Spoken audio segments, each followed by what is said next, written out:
Bahwa apa? Dasarnya pejabat itu punya kewenangan. Itu adalah perintah jabatan yang sah.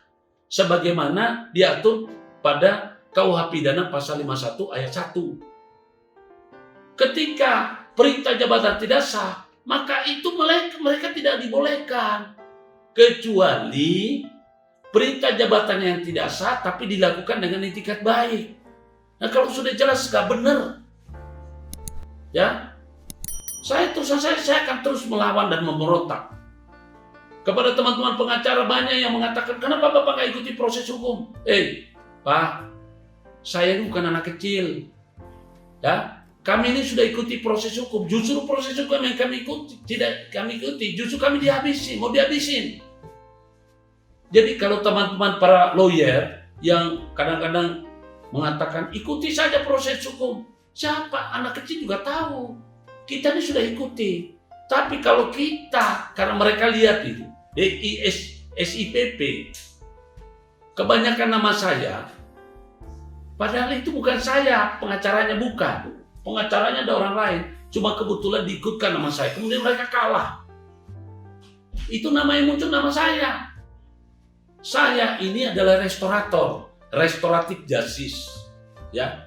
Saya ini adalah pelopor penyelesaian perkara yang melalui metode restoratif justice yang sekarang sudah dipakai oleh kepolisian, kejaksaan, dan Mahkamah Agung. Sudah dipakai itu tentang restoratif justice. Jadi saya heran. Ada teman-teman pengacara yang kadang-kadang memberikan komentar. Kalau pengacara itu berbobot, berkualitas, ikuti aja prosedur. Pak, kambing juga tahu bahwa kalau hakim menggunakan hukum, kita ikuti. Tapi kalau hakimnya sudah membelok, apa yang mau dilakukan? Yang mau dipenjara itu saya, sama istri saya. Kalau kita ini memang melakukan kesalahan, boleh. Tapi tolong Pak, perhatikan asas legalitas. Kami ini memang sudah melanggar hukum atau belum? Tolong diingat Pak. Namanya unsur pidana, apalagi delik aduan, harus terpenuhi. Pelapornya adalah korban. Ya, unsur pidana unsur absolutnya pidana tersebut terhadap pasal 273 adalah harus korban langsung, perorangan. Ini melaporkan kami Pengadilan Negeri Sidoarjo. Padahal itu sudah dianulir oleh Mahkamah Konstitusi. Kenapa polisinya kok masih bisa memproses begitu? Karena mereka itu sudah dapat duit. Tolong Pak, nama saya Guntur Laremba, pengacara Guntur Laremba, aktivis penggiat hukum pejuang kebenaran. Saya punya nomor telepon ada di situ. Silakan telepon kalau mau tanyakan.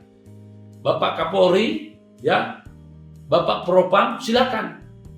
Ya, video-video saya ada kok di situ. Saya memang unggah. Saya ingin memberikan pembelajaran kepada kita semua supaya apa?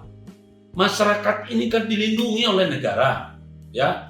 Pasal 27, segala warga negara bersamaan kedudukannya di hadapan hukum.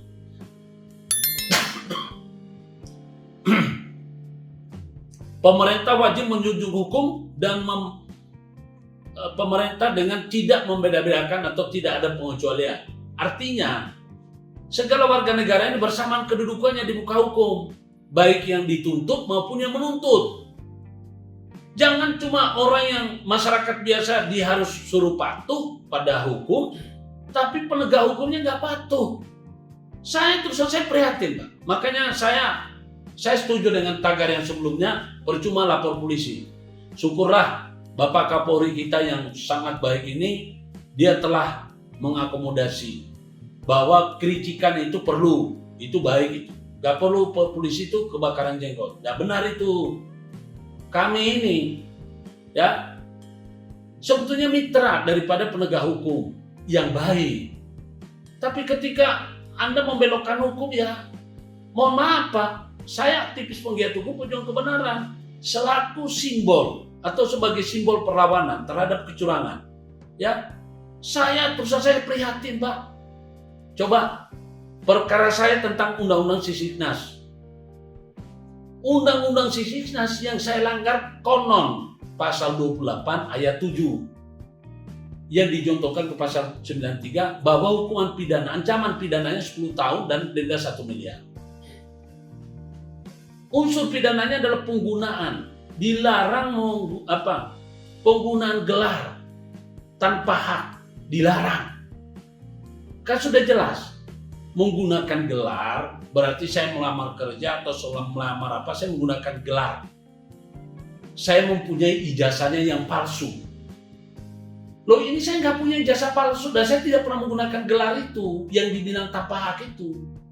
Nah, sekarang setelah saya sudah punya gelar yang palsu, saya akhirnya menjadi pengacara. Setelah saya mempunyai ijazah dan gelar yang asli, yang tidak palsu, saya jadi pengacara. Nah, kenapa saya bilang polisi sama jaksa ini telah mempermainkan perkara saya? Ini ada 2 perkara saya. 1, terhadap Undang-Undang Sisdiknas yang sekarang katanya sudah diputus oleh Mahkamah Agung. Padahal pengadilan negeri itu memutus bebas loh, bebas murni. Prispra. Artinya tidak terbukti. Kemudian Mahkamah Agung membatalkan putusan pengadilan negeri. Sampai sekarang Pak, saya tantang.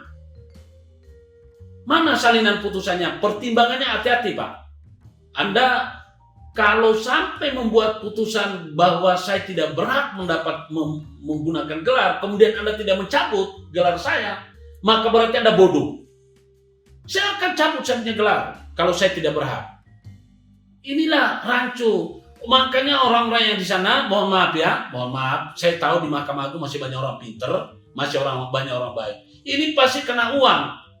Jadi kepada Bapak pengawas di Mahkamah Agung itu, Aswas, ya, Siwas, tolong Pak, ini ada perkara saya ya yang akan membuat jadi blunder. Perkara yang pertama yang sudah diputus oleh Mahkamah Agung adalah perkara ya ini nomor 33 K kasasi garis miring Pitsus ya garis miring 2021. Sesuai dengan SIPP ya, saya ini Hakim Agungnya adalah Bapak Wakil Ketua Mahkamah Agung yang sekarang menjadi juru bicara. Kalau benar ini perkara saya, beliau yang memutus, padahal beliau itu adalah profesor doktor, ya mohon maaf Pak, saya nih kembali bertanya, Pak, apakah Bapak baca atau mungkin Bapak cuma disuruh tanda tangan, ya? Karena kenapa? Ini konsekuensinya kalau sampai Bapak memutus perkara saya nih harus bertanggung jawab. Ya, ingat. Unsur pidana yang dituduhkan kepada saya adalah penggunaan gelar tanpa hak. Sedangkan saya ini sudah punya hak. Dan Bapak harus ingat Pak, yang harus melaporkan itu bukan perorangan, tapi akademi. Karena merasa dia dirugikan. Kalau perorangan apa kerugiannya dia? Ya, ini Bapak, kalau dulunya itu hakim tunggal. Setelah saya protes, maka keluar perubahan bahwa hakim hakim majelis. Yang kebetulan di sini kalau sesuai dengan SPP, Bapak Haji Andi Samsanganro, ini para KT. Bapak beliau itu adalah doktor SHMH. Bapak doktor kita ini para KT Pak, sama-sama dari Sulawesi Pak. Ya, Pak Andi, Pak Haji Andi, ini tolong dilihat lagi Pak. Kebetulan sampai sekarang salinan putusan saya belum terima. Ya. Jadi Bapak, saya mohon Bapak lihat yang benar Pak. Karena ini di sini saya menilai ada kekeliruan penerapan pasal yang dilakukan oleh jaksa, ya, yakni yang dia pakai dalam dakwaan adalah pasal 28 ayat 7 tentang larangan penggunaan gelar akademik. Ya kan? Sedangkan saya ini sudah jadi pengacara dengan gelar yang sah. Kalau sampai dilarang namanya tidak punya hak, berarti nggak boleh, sama seperti orang menggunakan narkoba, harus disita narkobanya, ya, dan harus dibakar, dilebur. Kemudian ada orang menggunakan mobil tanpa hak karena mobil ilegal, disita oleh negara. Kenapa? Kalau berani, itu silakan, sita saya punya ijazah. Sita saya punya ijazah, kemudian cabut hak saya untuk menggunakan gelar. Itu loh. Kok ini yang saya lihat bahwa kita ini jujur aja, kita tidak pernah berpikir bahwa ada orang lain juga bisa apa. Di atas langit masih ada langit. Makanya saya mohon, ya, saya sampaikan kepada seluruh masyarakat, demi untuk kebenaran, kalau Anda benar, ya, lalu Anda merasa dicurangi oleh penegak hukum, viralkan saja. Ingat, kalau Anda itu menjadi tersangka sementara Anda tidak bersalah, kalau Anda terima saja, habis duit, tidak akan ada yang tahu. Tapi kalau Anda viralkan, di negara kita itu nanti viral baru jadi perhatian. Viralkan saja. Kenapa? Percuma kita ikuti prosedur hukum, karena moral penegak hukum kita kebanyakan sudah rusak dan bodoh. Mohon maaf saya katakan, sudah rusak dan bodoh. Mulai dari, ya, mohon maaf ya, sekali lagi saya mohon maaf, mulai dari jajaran penyidik, walaupun tidak semua, saya menghormati kepada yang baik. Ini hanya terkhusus mereka, penyidik, kemudian JPU itu tugasnya peneliti. Sekarang menurut cerita dari kejaksaan, untuk kasus-kasus tertentu, misalnya katakanlah Sisiknas, kemudian tentang KSF-nya Undang-Undang ITE, itu adalah pitsus karena lex spesialis. Tetapi di jaksa itu dilakukan oleh JPU dari seksi pidana umum. Anehnya, kalau pidana umum kenapa registrasinya pitsus? Perkara kami yang di Sidoarjo, karena kami protes lalu dipindah. Nah, ini saya juga ingin cerita, Pak. Inilah orang-orang yang ingin menghukum orang tidak terlalu pintar, berbahaya sekali.